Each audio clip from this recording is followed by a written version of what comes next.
Hi everyone. I want to talk to you today about the border wall. I know that topic is up again. And I know that probably when you think of the border wall, you think of Donald Trump. But as of today, you can also think of it in terms of Joe Biden. The president has okayed continuation of the construction of the border wall. Now, he says, well, the money was already allocated by Congress, and I asked them if I could use the money for something else, and they said no. But he still didn't have to continue and begin again on this construction. The border wall will do nothing. It is multi-billions of dollars spent on a performative action. Because let me tell you something, if people really want to get in, they build tunnels underneath the wall. And that is what will begin to happen.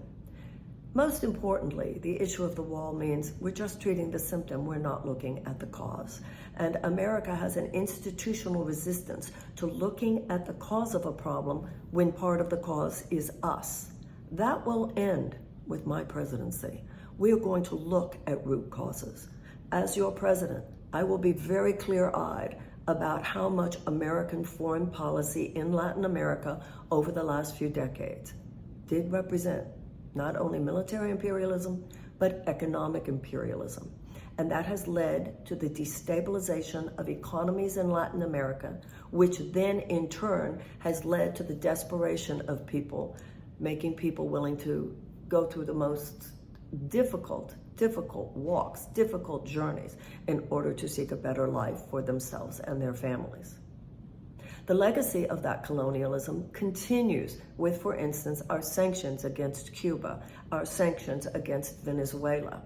You know, these sanctions are intended to hurt people that actually usually don't feel that much of the pain. The people who feel the pain are the everyday people in these countries. Now, those who support the sanctions say, but yeah, this will make the people rise up against their governments. No, it doesn't, because people understand that it's the United States, not their own government in this case, that is perpetrating all this suffering. The second main reason that people are so desperate to escape these countries is physical violence, horrible physical violence that is perpetrated by the drug cartels. And we can do something about that as well. That's why a pillar of my agenda is to begin to dismantle America's war on drugs. The war on drugs was initiated in 1971 by President Richard Nixon. He had an aide named John Ehrlichman who went to prison due to the Watergate scandal. And when he came out of prison, man, he spilled the beans. And one of the things that he famously talked about was the inauguration of the drug war, how Richard Nixon knew it wasn't, as he called it, America's public enemy number one. This was all done just to, among other things, attack black neighborhoods. Now, we have spent $1 trillion on the drug war. We still spend about $100 billion a year. And listen to this, almost half of all federal offenders in US prisons are nonviolent drug offenders. So this has been major factor in beefing up what we call the prison industrial complex. By ending the drug war, we will undercut the value, we will undercut the power of the drug cartels. It won't be enough to fix the whole problem, but it will definitely put a dent into it because you will be taking away their black market. In addition to that, it will free us up to deal with the one drug that's more than a drug. It is an active poison that is attacking this country every single day, and that is fentanyl. So we need to take a different kind of look, go at it a different way in almost every issue, and that is what this campaign represents. Enough with this wall, Mr. President.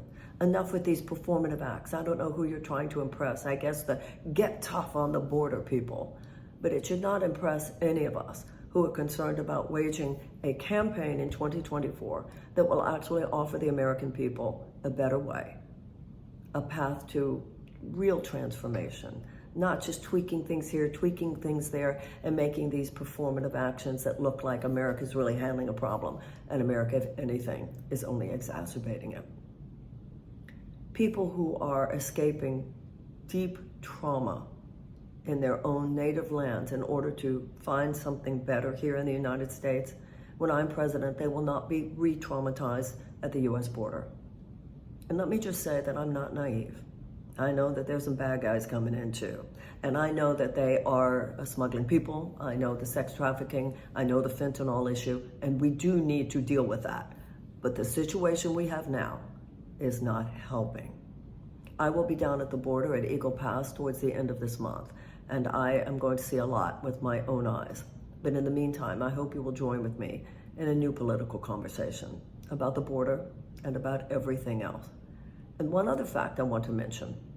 It has been established that if you provide, not only obviously we need to give our resources, put our resources into making asylum, into making immigration safe and legal and orderly. That was a failure of Congress that this has not been done over the last few years.